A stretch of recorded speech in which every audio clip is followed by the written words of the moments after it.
and welcome once again at OngkoBiggan, and in today's class we will be learning transformation of sentences. And in previous class you have already seen how we have converted part 1 of simple, complex and compound, and in today's class we will be completing it in part 2 of this video of converting simple, complex and compound sentences into each other.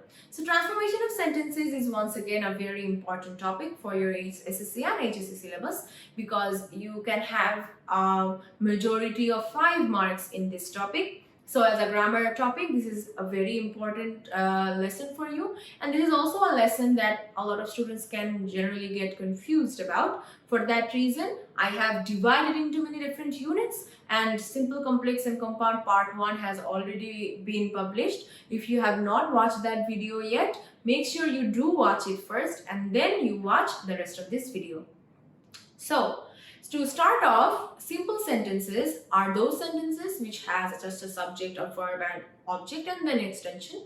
Compound sentences are whenever there are 2 or more simple sentences and you want to join them together. You can join them together by means of punctuation marks, or by using other conjunctions, or by using other adverbs, or many other different clauses. And complex sentences are whenever a sentence has more than one different kinds of clauses, and therefore there will be many verbs as well. So in this class, I will actually help you to get a summary of all of the rules or all of the different types we have learned in our previous classes before. So this video will act as a tool for making sure that all of the rules are under the same guideline. So let's start with the rule number 1, which uses with but or yet. So in a compound sentence, we will say but or yet. Example, he worked hard but he did not pass the exam. The same sentence, if it's converted to a complex sentence, then there will be although or though, which means that we can say although he worked hard or though he worked hard, he did not pass the exam. And finally, if there is a simple sentence that you want to put, there has to be in spite of or despite, and then put the possessive and then put the verb with ing. So what are possessives? Possessives are his, her, its, and mine, right, yours, and so on. So in any simple sentence, I will put in spite or despite, which both mean the same. So in this case, I've said in spite of, and then put the possessive, which is his, then put the verb with ing, which is working, and then went on with my sentence, which says in spite of his working hard, he did not pass the exam. Once again, a lot of students might actually write him in the place of his. This is a very common mistake. This will not be correct. This is because I am putting more emphasis on the possessiveness. Whenever there is possessive, it means that the fact that he is working hard, that is what I am saying, that the working hard has been done by him. That is another thing. But if I say possessiveness, this means that the working hard part is being done by this person, not as him being a subject or an object of this sentence, but this his being a possessive of this sentence. So you have to remember, for simple sentences there has to be a possessive with the verb, not any subject form or an object form. An objective case will make he convert to him, but that is not what we are going to do in simple sentences. Okay. For number 2, we see when do we put or. Example, read attentively or fail. So this is an example of compound sentences where we will put or. But if there is a complex sentence, we will say unless, or if you do not, then put the, if you do not, because we have to put any negative form here, and then put the subject and go on. Like we have to say unless you read attentively, you will fail, or If you say if you do, then you have to put a negative form. If you do not. If you say unless you not read attentively, this will be double negatives. So you cannot say unless you not read attentively. No. If you say unless, in itself it means that there is a negative form. As a result, if we put unless, we will say unless you read attentively. And if you say if you, then you have to follow it with not. So then you will say if you do not read attentively. Okay, so make sure that you are attentive about this rule. Then for a simple sentence, I will just put without and then put a verb with ing. Like if I say just without reading attentively, you will fail. Then in itself it is correct. Let's see rule 3, which says that if there is a verb, then we have to follow it with an and. Then it will be the structure of complex sentences. Once again, let me remind you that the first sentences that we are saying are for, oh no, these are not for the compound sentences. The first sentences that we are saying are for compound sentences, not complex. So in the first part of this table, we have actually the compound parts, then we see the complex parts, then we see the simple parts. So if there is a compound part, then we will put the verb and then put and. Like take exercise and you will be healthy. You can, why is this you will in a bracket? This is because you can also ignore the you will. Because take exercise and be healthy in itself is actually meaning that if you take exercise, then you will be healthy, right? So there is no necessity of putting a you will additionally, but even if you do, it's still correct. Then if you do, then put an affirmative, then followed by a subject and then extension. This is for complex. Like if you do, if you take exercise, this do is not just any, it's not a rule that you have to put do. No, it means that you have to put a verb in the base form in this case. So if you take exercise, you will be healthy. This is complex sentence. For simple sentence, I will start with by. So by, then the verb, then the ing. So I will say by taking exercise, then followed by you will be healthy. Okay. Number 4. So there will be a subject and then joining it with and for compound sentence. Like he was lazy and he could not prosper. So he was lazy. This is the first part. Then we put and. Then we put the second part that he could not prosper. For a complex sentence, I will start with when or as or since. Like as he was lazy, comma, he could not prosper. For a simple sentence, I will start the verb with ing. So verb with ing in this case is what? Is this a gerund? No. This is not a gerund. This is because whenever there is a gerund, the gerund in itself takes the place of a noun. And being it taking the place of a noun in itself will be followed by a verb. So a gerund generally gets followed by another verb.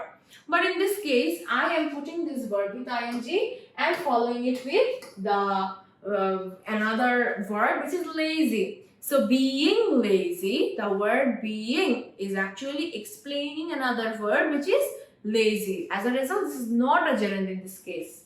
So don't just think that verb with ing is always a gerund, because we generally make this mistake, right? Okay. Being lazy, he could not prosper. This is the structure of a simple sentence. Okay. Now, once again, let me just remind you, in the beginning, these are the compound sentences, these are the complex ones, and these are for the simple ones. So, for the compound sentences, I will start with the subject followed by and. Like, he woke up, this is one part, and then it was raining, this is another part. Or, the water was hot, this is one part, and then I could not drink it, this is another part. For complex, we will start with when or as or since. Like, when he woke up, it was raining. Or, as the water was hot, I could not drink it. For simple form, I will not put these in time. I will just say at the time of, and then put the possessive. We know what are possessives, right? His, her, its, and so on. Mine, yours. So we will start with at the time of, then put the possessive, then put the verb with ing, and then the subject, then the extension.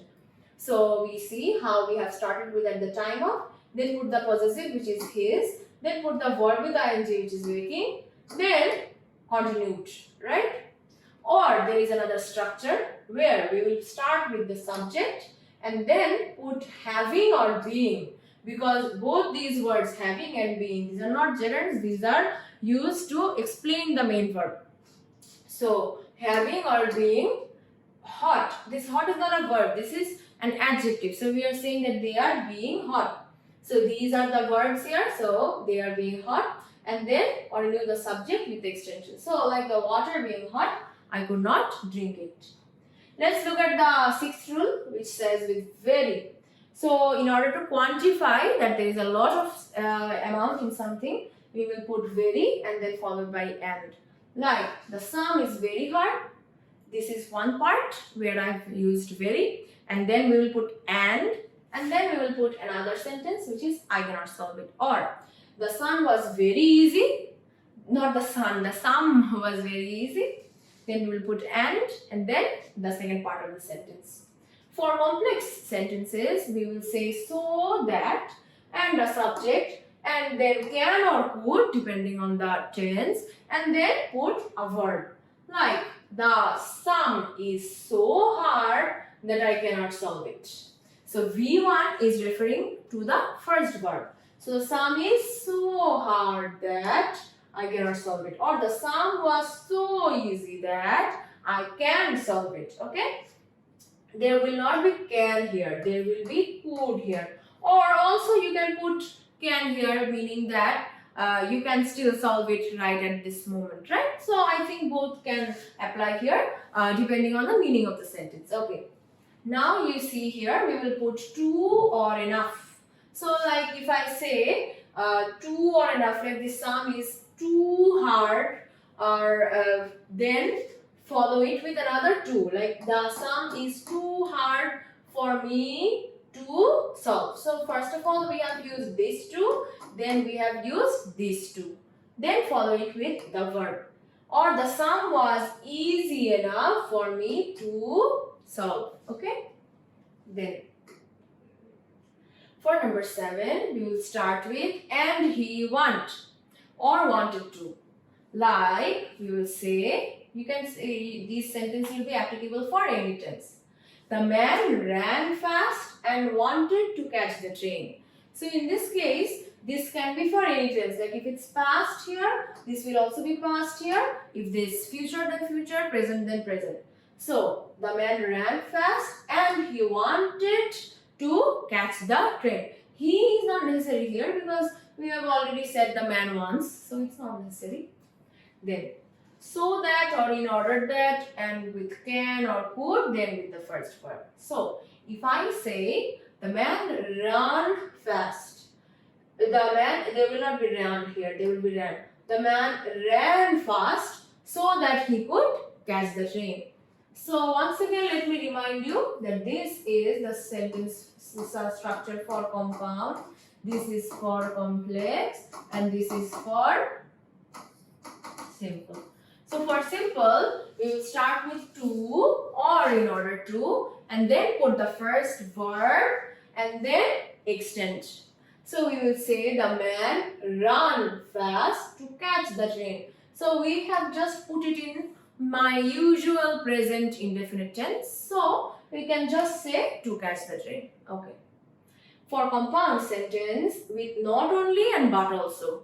So we will put not only and but also in compound sentence. Like she is not only a singer but also a dancer. I gave him not only my money but also good advice.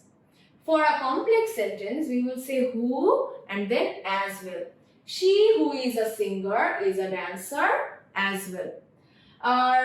Or with when. When I gave him money, I gave him advice. So complex sentence has two different structures here. one with who followed by as well or just when. For simple sentences, we see there has to be besides and then verb with ing. Like this, besides being a singer, she is a dancer. Or besides giving him money, I gave him advice. Okay.